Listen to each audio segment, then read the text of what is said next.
Russia Ukraine మధ్య యుద్ధం హోరాహోరీగా సాగుతోంది. పరస్పర దాడులతో ఇరు దేశాలు దద్దరిల్లుతున్నాయి.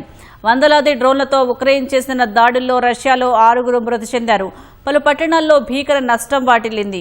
రాత్రికి రాత్రే ఉక్రెయిన్ రాజధానిపై మాస్కో క్షిపణుల వర్షం కురిపించింది. పుతిన్ సేనల దాడిలో భారీగా విధ్వంసం జరిగింది. రష్యా ఉక్రెయిన్ మధ్య దాదాపు 4.5 ఏళ్లుగా కొనసాగుతున్న యుద్ధం మరింత తీవ్ర రూపం దాల్చింది. ఆదివారం వందలాది డ్రోన్లతో రష్యా అంతటా ఉక్రెయిన్ దాడులు చేసింది.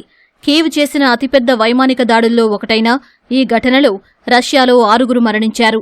రాత్రికి రాత్రే ఉక్రెయిన్ ప్రయోగించిన 822 డ్రోన్లను తాము ధ్వంసం చేశామని రష్యా రక్షణ మంత్రిత్వ శాఖ తెలిపింది.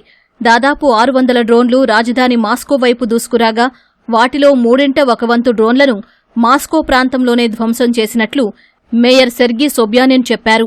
నైరుతి రష్యాలో రోస్టోవ్ ప్రాంతంలో 150కి పైగా డ్రోన్లతో 3 పట్టణాలపై ఉక్రెయిన్ చేసిన దాడిలో 5 మరణించారని స్థానిక గవర్నర్ యూరీ స్ల్యూసర్ తెలిపారు. దాడిలో ఇళ్లు, రైల్వే స్టేషన్ దెబ్బతిన్నాయి. అడవిలో మంటలు చెలరేగాయి. మాస్కో ప్రాంతంలో ఒక డ్రోను ప్రైవేట్ ఇంటిని ఢీకొట్టి 83 ఏళ్ల వృద్ధుడు మరణించాడు. ఈ ఏడాది ఉక్రెయిన్ తన దాడుల తీవ్రతను పెంచింది. సైనిక, ఇంధన కేంద్రాలతో పాటు రష్యాకు చెందిన భారీ ఆన్లైన్ రిటైల్ సంస్థ వైల్డ్ బెర్రీస్ గోదాములను లక్ష్యంగా చేసుకుంది. పొడోలుక్స్ పట్టణంలో జరిగిన దాడి వల్ల బిలియన్ల కొద్దీ డాలర్ల విలువైన సరుకు కాలి బూడిదైంది. ఉక్రెయిన్ దాడులకు ప్రతిస్పందనగా రష్యా జరిపిన దాడుల్లో ఉక్రెయిన్లో 5 పౌరులు ప్రాణాలు కోల్పోయారు. క్రివీ రిహ్ నగరంపై రష్యా జరిపిన క్షిపణి దాడిలో 2 మృతి చెందారు. 14 మంది గాయపడ్డారని ఉక్రెయిన్ అధ్యక్షుడు వోలోదిమర్ జెలెన్స్కీ వెల్లడించారు. సుమీ నగరంలో 1 మృతి చెందగా జఫోర్ ఘజియాలో ఇల్లు ధ్వంసమైన ఘటనలో ఒక పురుషుడు, మహిళ మరణించారు. రాజధాని కీవ్లో జరిగిన దాడుల్లో మంటలు చెలరేగి 6 గాయపడ్డారు.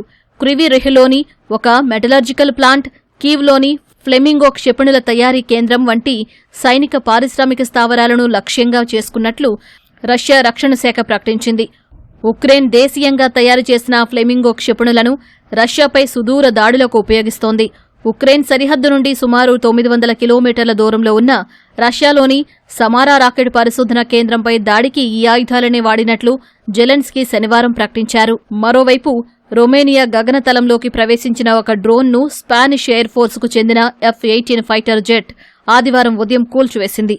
మాల్డోవా సరిహద్దు సమీపంలోని తూర్పు నగరమైన గలాటీకి ఉత్తరాన ఉదయం డ్రోన్ ప్రవేశాన్ని రాడార్లు గుర్తించాయి.